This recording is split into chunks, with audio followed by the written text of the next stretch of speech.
प्यार, भरोसा और जिंदगी भर साथ निभाने का वादा। लेकिन क्या हो अगर यही प्यार किसी की मौत की वजह बन जाए?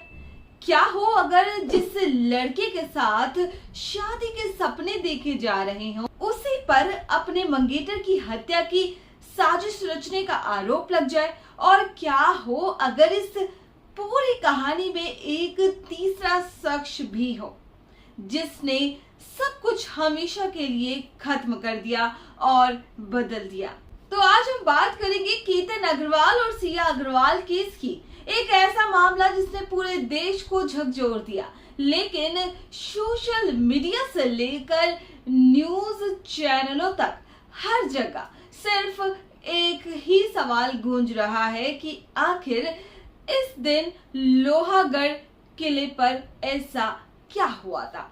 तो चलिए इस कहानी को शुरू करने से पहले चैनल को लाइक, शेयर और सब्सक्राइब कर दीजिए, क्योंकि यहाँ हर कहानी ही सिर्फ एक खबर नहीं बल्कि पूरी सच्चाई के साथ पेश की जाती है। तो सबसे पहले जानते हैं कौन थे केतन अग्रवाल।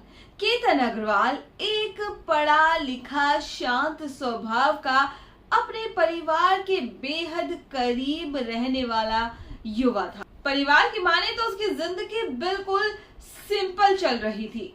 करियर अच्छा था, घर वाले खुश थे और सबसे बड़ी बात, जल्द ही उसकी शादी भी होने वाली थी। और जिस लड़की से उसकी सगाई हुई थी उसका नाम था सिया गोयल। दोनों परिवार इस रिश्ते से खुश थे।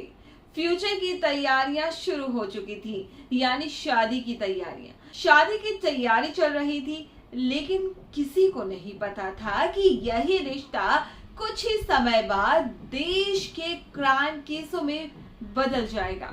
तो अब जानते हैं सिया गोयल के बारे में। सिया भी एक पढ़ी लिखी लड़की थी, आधुनिक सोच रखने वाली थी और सोशल मीडिया पर भी सक्रिय रहने वाली थी। शुरुआत में सब कुछ सिंपल दिखता था, लेकिन जांच एजेंसियों के अनुसार समय के साथ रिश्ते में दूरियां भी आने लगी।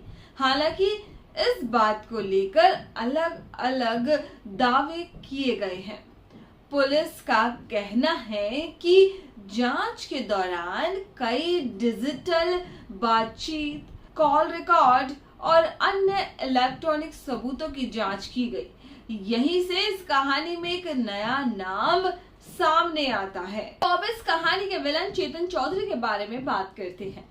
पुलिस जांच के मुताबिक चेतन चौधरी का नाम इस मामले में इसलिए सामने आया क्योंकि जांच एजेंसियों का दावा है कि वो सिया के संपर्क में था, कांटेक्ट में था। वहीं से जांच का पूरा रुख बदल जाता है। पुलिस का आरोप है कि दोनों के बीच लगातार बातचीत होती थी। कॉल रिकॉर्ड्स, मैसेज, लोकेशन और डिजिटल डेटा की जांच शुरू होती है।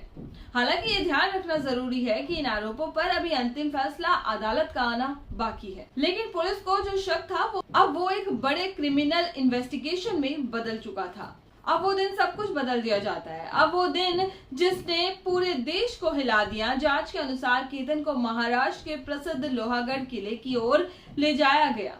ये वही जगह है जहां लाखों लोग हर साल घूमने आते हैं। लेकिन उसी ऐतिहासिक किले ने एक ऐसी घटना देखी जिसकी चर्चा आज भी पूरे देश में हो रही है। पुलिस के मुताबिक यहीं पर केतन की मौत हुई थी। शुरुआती जानकारी सामने आती है, पूरे इलाके में सनसनी फैल गई। पहले लोग इसे हादसा समझ रहे थे, लेकिन जैसे जैसे जांच आगे बढ़ी वैसे वैसे कहानी बदलती चली गई। और फिर पुलिस ने जो दावा किया उसने हर किसी को चौंका दिया। अब सवाल यही था, आखिर उस दिन ऐसा क्या हुआ जिसके बाद केतन कभी अपने घर वापस नहीं लौटा। जांच के मुताबिक घटना वाले दिन केतन सिया के साथ महाराष्ट्र के फेमस लोहागढ़ किले की तरफ गया था। पहली नजर में सब कुछ एक सिंपल आउटिंग जैसा दिखाई देता था, लेकिन पुलिस का दावा है कि इसके पीछे कहानी कुछ और चल रही थी।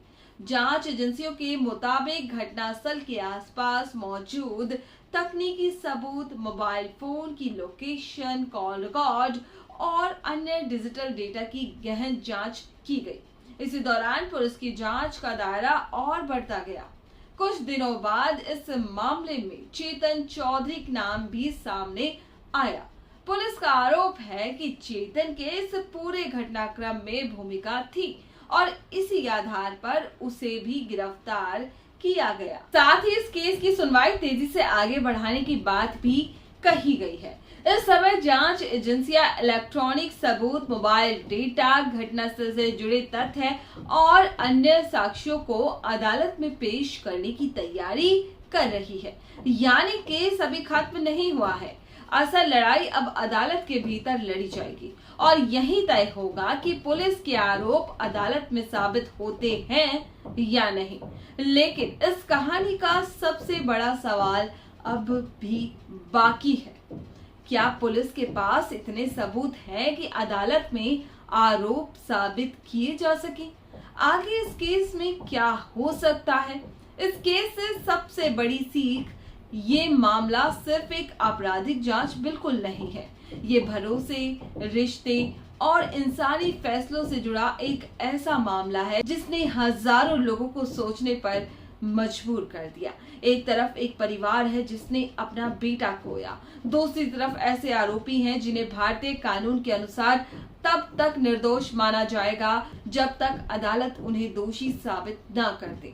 इसलिए किसी भी मामले में सोशल मीडिया की अफवाहों या अधूरी जानकारी के आधार पर निष्कर्ष निकालना सही नहीं होता। सच्चाई वही मानी जाएगी जो अदालत में साक्ष्यों के आधार पर साबित होगी। तो आपकी केतन और सिया अग्रवाल की केस पर क्या राय है, ये आप हमें कमेंट्स जरूर करके बताएं। फिलहाल के लिए चैनल को लाइक, शेयर और सब्सक्राइब कर दीजिए।